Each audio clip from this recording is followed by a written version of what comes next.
Welcome back, everyone, to Morning Hype. So if you're thinking about a career change, you are definitely not alone. A recent poll found that more than half of American employees were considering changing their careers last year. Another 44% already working toward making that switch. And get this, well over a third of people thinking about a career change are motivated by making more money. Joining me now is Nikole Mitchell, who made a drastic career change actually from a pastor to an exotic dancer. She's also a life coach now and helping other people figure out how they can do what they love. Nikole, thank you so much for being here. Such a unique story. Happy New Year to you. How's it going? It's going so great. I'm so excited to be talking about this with you. Yes, a lot of people thinking about switching career paths. You literally grabbed headlines, Nikole, when you switched careers. Would you tell us a little bit more about that change and how you even came to the decision in the first place? Yes, I grew up trying so hard to be who I thought everyone else I needed to be well into my 30s. And I reached this point in my life where what kind of woke up and thought, is this who I really want to be? Is this what I actually want to do? And once I got really honest with myself, I realized I want change. And I decided to go after that change. Some people may be thinking about a career move. They might be concerned, right, what other people think, or perhaps they're hesitant about taking a risk. Those may be some things that came into play with you. Talk about your journey and just the emotions and thoughts you had while making the choice. Yeah, I think for a lot of us, especially us women, we are trained to be really conscious of how other people feel around us to a fault. So I was really concerned about how people would view me. I was deathly afraid of being misunderstood. But at the end of the day, I realized I'm the only one responsible for my life. So I'd envision myself at the end of my life looking back, and would I be proud for going after the dreams of my heart, or would I have regret for staying small, trying to please everyone? So that long-term picture is what gave me the courage to make such a drastic change and be misunderstood by a lot of people. All right. Well, let's talk about your work as a life coach. We understand that you offer courses. What types of things do you help people work through?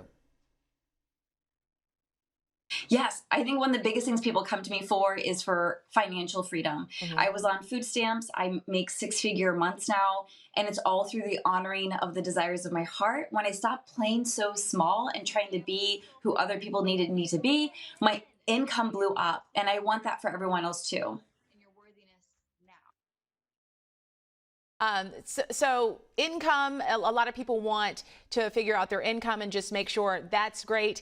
Anything else that people deal with when it just comes to not being happy necessarily in their careers?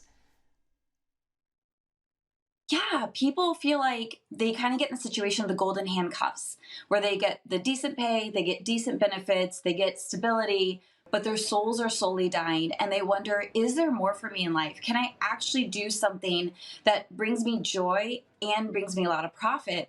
And I'm a big believer in yes. What brings you joy should actually bring you the most profit. So I help people learn how to start their own businesses, or how to ask for pay raises, or how to leverage so they can rise up higher in their company or somewhere else.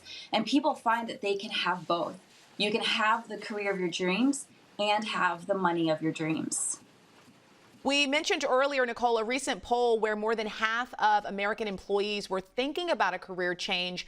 When it comes to finally making that decision and going for it, what things do people need to keep in mind?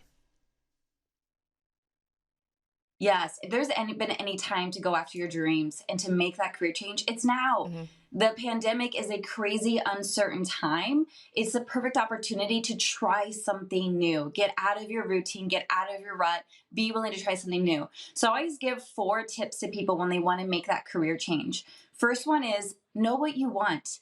Most of us turn our biggest dreams into a joke, like, oh, that'd be fun to be a movie star, that'd be fun to be an author, but I don't really want that. But at the end of the day, those jokes tend to highlight what we actually want to do with our lives.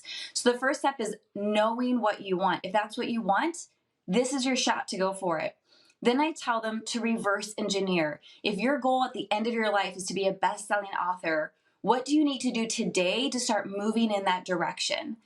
And then the third step is do one thing, just one thing every day to go after that goal, to go after that dream, and you will get there so much quicker than you think. And then lastly, hire support. We all become terrified in the process of going after our dreams. We think we're too crazy. We think we're too much. We think we won't make it. And having someone in your corner, like a life coach, can make all the difference in between you making it or not making it.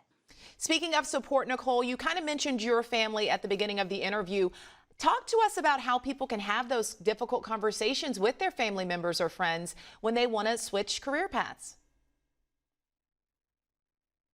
I think it's really important to honor your timeline. So when we're about to make that career change, it can be really scary. And our sweet, sweet family just wants to keep us safe. So their first reaction is often fear-based. Like, are you sure? It's kind of crazy. Like, you need to keep that job. You need to pay your bills. You need to provide for your family. And they can actually discourage us from going after that change. So I encourage my clients to do what you need to do. Put things in place that you need to put in place. And then when you feel ready, then have that brave conversation with your parents or with your siblings. But don't have it too soon if you know they're the kind of people who are going to try to talk you out of it. Right. A lot of us have those family members that will certainly try to talk us out of living our best lives. Well, life coach Nikole Mitchell, thank you so much for sharing your story and also some helpful tips with our viewers today, and a happy new year to you again. Thank you so much.